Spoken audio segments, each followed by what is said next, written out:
Welcome to Echoes from the Heart, the weekly homily podcast from Immaculate Heart of Mary Parish in Wayne, New Jersey.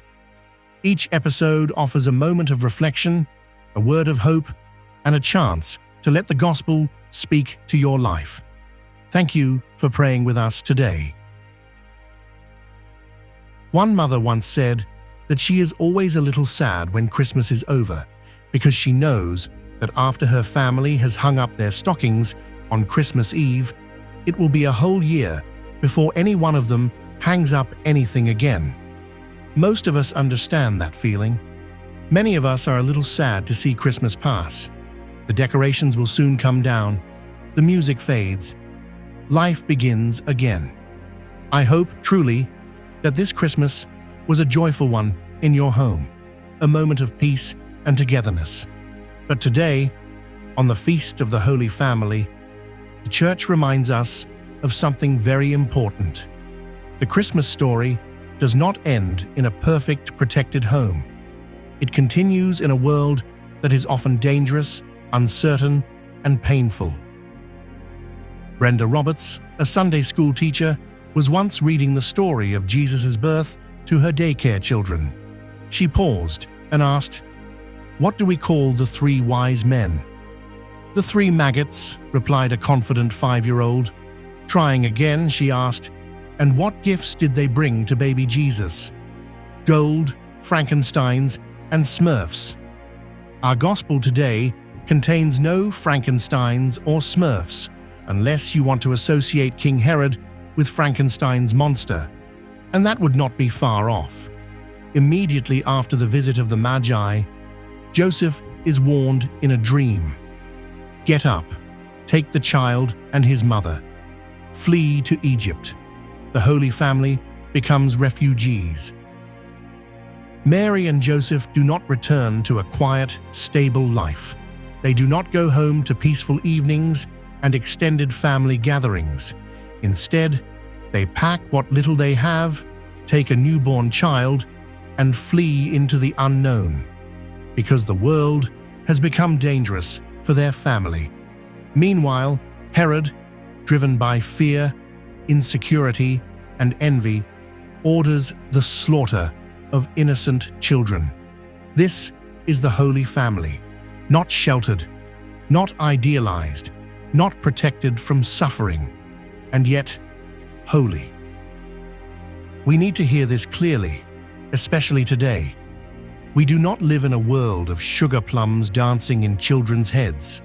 We live in a world where families struggle with finances, illness, addiction, mental health, immigration fears, broken relationships, loneliness, and uncertainty about the future.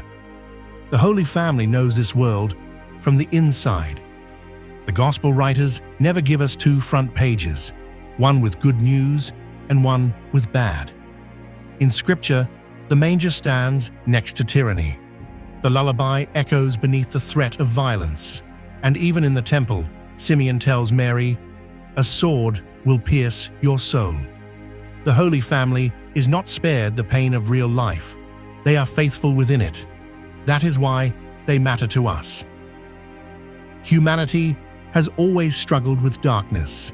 Ancient writers complained about greed, overcrowding, corruption, and people living beyond their means. 2,000 years later, nothing has changed. Human nature remains wounded. Every family carries its own burdens. And yet, God does not abandon families because they are imperfect. He enters into family life as it really is. Christmas is God's eternal declaration that evil will not win.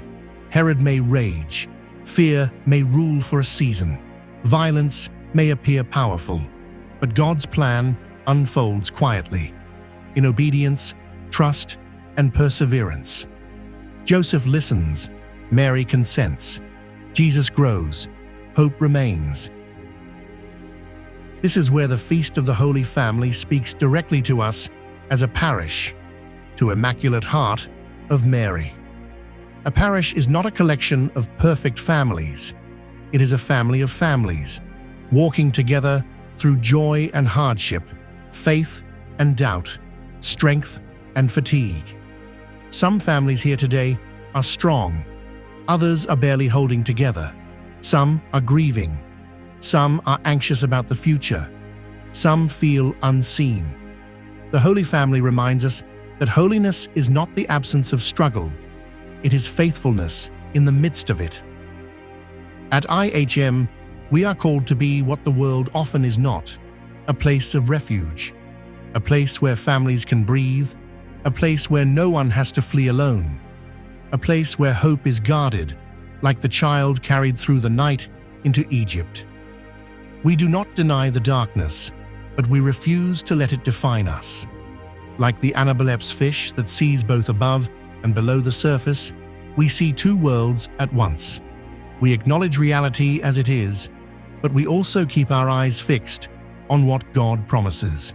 So today, do not measure your family against an idealized picture. Measure it against the Holy Family, faithful, imperfect, vulnerable, trusting.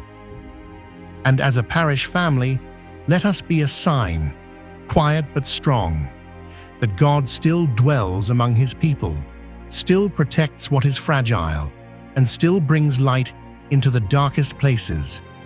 The star still shines, hope still remains, and God has not forsaken His own.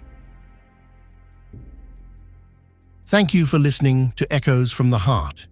If this reflection blessed you, consider sharing it with someone who might need a word of hope today. For Mass times, parish events, and upcoming programs, visit ihmwaynenj.org. God bless you, and may your week be filled with peace and grace.